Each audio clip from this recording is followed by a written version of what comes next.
आपका स्वागत है। मैं हूं मनोज उपाध्याय। विधानसभा चुनाव जैसे ही संपन्न हुए उसके बाद में सभी जनता कयास लगा रही है कि कौन जीतेगा कौन नहीं, और कई थानला विधानसभा को लेकर हमारे बीच में आज वरिष्ठ पत्रकार अधिमान्य साथी श्री कमलेश जी तलेरा, सुधीर जी शर्मा एवं मनीष जी वाघेला, राजेश जी डामर मौजूद हैं। हम उनसे जानेंगे कि थानला विधानसभा की प्रमुख समस्या क्या है, आने वाले विधायक को जो भी जनता चुनकर आती है और जो भी विधायक आते हैं उनसे अपनी क्या क्या अपेक्षा रहेगी। साथ में वरिष्ठ पत्रकार सुधीर जी शर्मा मौजूद है। थानला विधानसभा को लेकर जो भी विधायक चुनकर आते हैं क्या अपेक्षा रहेगी जनता की, और थानला की प्रमुख समस्या क्या है वह बताएं। नगर की सबसे महत्वपूर्ण जो समस्या है, एक तो पेयजल है। पेयजल का वितरण पूरे माह में 15 दिन होता है। दूसरी सबसे बड़ी समस्या जो है पानी के संग्रहण की। पिछले 50 वर्षों में कई बार शासन की तरफ से प्रयास हुए, नगर परिषद ने प्रयास किए, नदी जो है पद्मावती नदी का घेरीकरण किया गया है। घेरीकरण क्या है, मात्र एक फॉर्मेलिटी अपनाई गई। मेरे मत से तो अगर जो नगर की जो पानी की समस्या है, अगर नदी का शुद्धिकरण के साथ में अगर पानी का स्टोर किया जाए तो पानी की समस्या हल हो सकती है। हमारे साथ में वरिष्ठ पत्रकार कमलेश जी तलेरा का स्वागत है। आप यहाँ पर मौजूद हैं। हम इनसे जानना चाहेंगे कि थानला विधानसभा की प्रमुख समस्या क्या है। क्या थानला विधानसभा में जो पलायन हो रहा है उसको लेकर आप क्या कहना चाहेंगे? देखो, संपूर्ण क्षेत्र में जो पलायन हो रहा है तो उसका मुख्य कारण है रोजगार का अभाव। और रोजगार का अभाव जो कारण बन रहा है वो है यहाँ के जनप्रतिनिधि। जनप्रतिनिधि यहाँ पर कोई ध्यान देना नहीं चाहते हैं और कोई रोजगार ऐसे स्थायी उपलब्ध नहीं कराते हैं, जिसकी वजह से उनको पलायन करना पड़ता है। तो आने वाले समय में जो भी विधायक बने, ऐसा उद्योग धंधे यहाँ पर स्थायी रूप से लगाए जाएं, जिनसे उन्हें लगातार उनको मजदूरी मिलती रहे और उनका निर्वहन होता रहे। ऐसी मेरी अपेक्षा है भावी विधायक से। और प्रधानमंत्री आवास योजना के अंतर्गत जितनी भी राशि दी जाती है राज्य सरकार की ओर से, तो उसमें सरपंच और मंत्री लोग उनका आवंटन होते ही उनको कुछ सहयोग के रूप में उनसे राशि ली जाती है, तो वो राशि पर अंकुश लगे और उनको पूर्ण राशि प्राप्त हो, ऐसी शासन की ओर से व्यवस्था हो। योजनाएं आती है, अमल होने के लिए निश्चित ही कुछ न कुछ देना पड़ता है, ऐसा कहा गया हमारे कमलेश जी ने। अब हमारे साथ में मनीष जी वाघेला मौजूद है। आप मीडिया प्रभारी भी हैं भाजपा के। हम आपसे जानना चाहेंगे कि थानला की प्रमुख समस्या और आप वर्तमान जो विधायक आ रहे हैं उनसे क्या अपेक्षा रखते हैं? नमस्कार दोस्तों, धन्यवाद आपको मुझे इस चैनल में बोलने का मौका दिया। समस्या तो बहुत सारी है।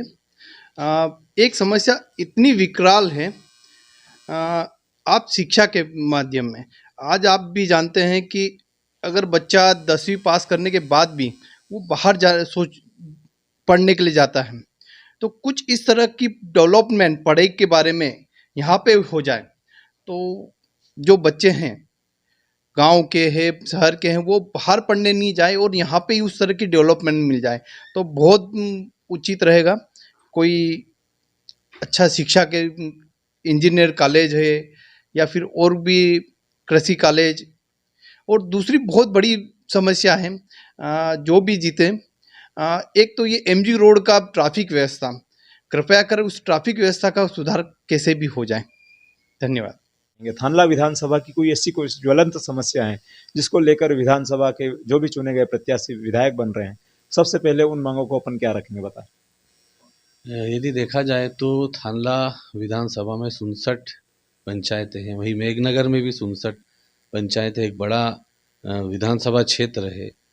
थानला में एक सिविल हॉस्पिटल है जो सुनने में काफ़ी अच्छा लगता है, लेकिन वहाँ पे जो सुविधाएं हैं, मेरे आने वाले भावी विधायकों से यही निवेदन है कि सबसे पहली जो ज्वलंत समस्या है, कोरोना काल के बाद देखा गया है कि अक्सर कम उम्र वालों को भी अटैक की समस्या आ रही है और अक्सर यहाँ पर जब देखा जाता है तो चूँकि संसाधन की कमी है, इसकी वजह से डॉक्टरों की भी कमी, जो स्पेशलिस्ट हैं, कार्डियोलॉजिस्ट है, या अपन महिलाओं का देखें तो वो महिला के भी डॉक्टरों की कमी है, सिर्फ एक ही है, डॉक्टर भारती जी।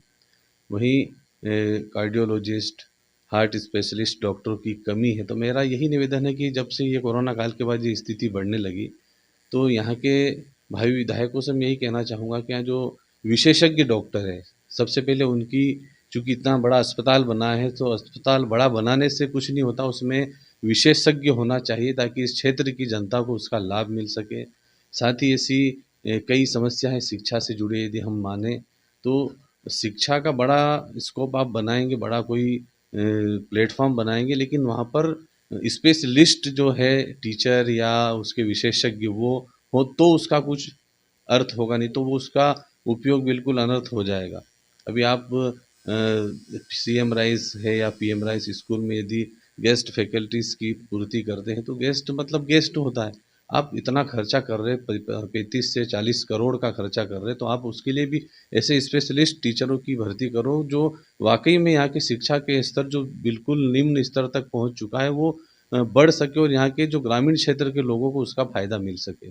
और साथ ही यदि नगर की हम बात करें तो नगर में प्रमुख समस्या यदि देखी जाए तो जो आवारा मवेशी है, उनका अभी तक किसी भी प्रकार से कोई सॉल्यूशन नहीं निकाला। आप शाम के समय निकलेंगे तो आप खुद घबराएंगे कि मैं नगर में शाम के समय निकलने में इतना ज़्यादा डर रहता है कि आप छोटे बच्चों को बिठा के जा ही नहीं सकते, कब मवेशी आपस में झगड़ाने लग जाए। कई ऐसे हादसे भी हो चुके हैं।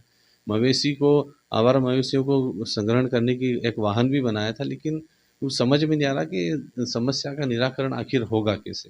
राजेश जी ने जो भी बताया कि प्रमुख समस्याओं में मवेशी की भी समस्या है नगर में, निश्चित रूप से बहुत बड़ी समस्या है। नगर परिषद ने पिछले दिनों में मवेशियों को पकड़ा भी है, उनको गौशाला भी भेजा है। बाकी यहाँ की राजनीति इतनी गंदी राजनीति है कि आपने पशु को पकड़ा और नगर परिषद ने पशुओं को अंदर किया, और उसके तत्काल बाद जो जन नेता है, राजनेता है, जो यहाँ के लोकल नेता है, उन लोगों का फोन आ जाता है। नगर परिषद की यह कंडीशन है कि वो रसीद काटने के लिए भी घबराते हैं कि कैसे काटे। रसीद काटने की बात आती है तो नेताओं के फोन आ जाते हैं कि उनको छोड़ो। तो ये तो संभव ही नहीं होगा। किसके सिर पर कैसे वार करेंगे, किसकी बात करेंगे, कैसे बात करेंगे, अब कहाँ किसकी कौन गलती कर रहा है, इसको तो अपन नज़रअंदाज नहीं कर सकते हैं। तो लोकल नेता की वाकई में गलती है, क्यों फोन करते हैं वो और क्यों छुड़वाते हैं? राजनीति हावी है, जननेता हावी है जनता के ऊपर, जिस वजह से कई मुद्दे ऐसे रहते हैं जिस पर अमल नहीं हो पाता है, क्षेत्र का विकास भी नहीं हो पाता है। जैसे कि राजेश जी ने बताया कि स्वास्थ्य की बड़ी समस्या है, हॉस्पिटल की। प्रतिदिन यहाँ से ये मान के चले, मेमो जब ट्रेन जाती है तो वहाँ पर दाहोद हॉस्पिटल में सभी डॉक्टर इंतजार करते हैं कि हमारे पेशेंट आ रहे हैं, और सुबह से शाम तक वहाँ पर कतारें लगी रहती हैं। ऐसा क्यों ना हो कि थांदला को वो सुविधा मिल जाए, और जो दाहोद जाने वाले हैं वो दाहोद जाना मिल जाए, वो सभी सुविधा यहाँ पर मिले।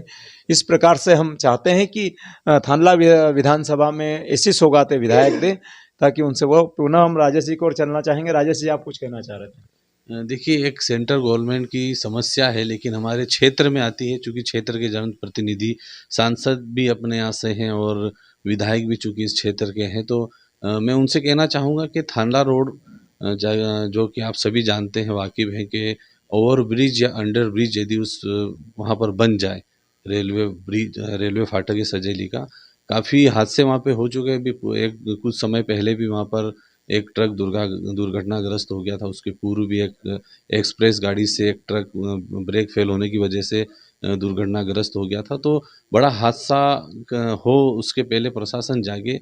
हालांकि सिर्फ आश्वासन देने से कुछ नहीं होता है। सांसद महोदय से मेरा निवेदन है उनसे कि जैसे जनता भी बंद है, आपने प्रयास भी किए हैं, मेमो में कई डब्बे जोड़े भी गए हैं, लेकिन प्रयास करने से सफलता मिलती है। मेरा मानना है कि ये एक बड़ी समस्या, गंभीर समस्या है सजेली फाटक की। ये जरूर है कि सेंट्रल गवर्नमेंट की, लेकिन हम प्रयास करें हमारी क्षेत्र के, तो निश्चित रूप से यदि जब तक बच्चा रोता नहीं है तो माँ भी दूध नहीं पिलाती, मेरा ऐसा मानना है। तो हम लोग जब तक शिकायत नहीं करेंगे तब तक उसका हल नहीं निकलना है। तो आप लोगों को भी यदि लगता है कि ऐसी कोई समस्या है हमारे क्षेत्र की, निश्चित रूप से उसे हमें उठाना चाहिए या उस समस्या को जनता के सामने लाना चाहिए। तो आप ज़रूर जुड़े पब्लिक वॉइस से। और एक डिबेट हमने रखी थी छोटी सी, चूँकि चुनावी समय चल रहा है, परिणाम 3 दिसंबर को आना है। अब ताज किसके सिर पे बैठता है तो आने वाली 3 दिसंबर की तारीख ही बता पाएगी। लेकिन भावी विधायक जो हैं, जो इस क्षेत्र में विधायक का प्रतिनिधित्व करेंगे, उनसे निवेदन इस डिबेट के माध्यम से था, एक परिचर्चा थी कि आने वाला विधायक इन समस्याओं को समझे और जनता के हित में कोई अच्छा प्रयास करे। तो हमारे सहयोगी सुधीर जी शर्मा, मनोज जी उपाध्याय, मनीष जी वाघेला और कमलेश जी तलेरा के साथ हम आपके साथ फिर आएंगे कोई बात लेके, कोई नए मुद्दों को लेके। तो आप बने रहिए।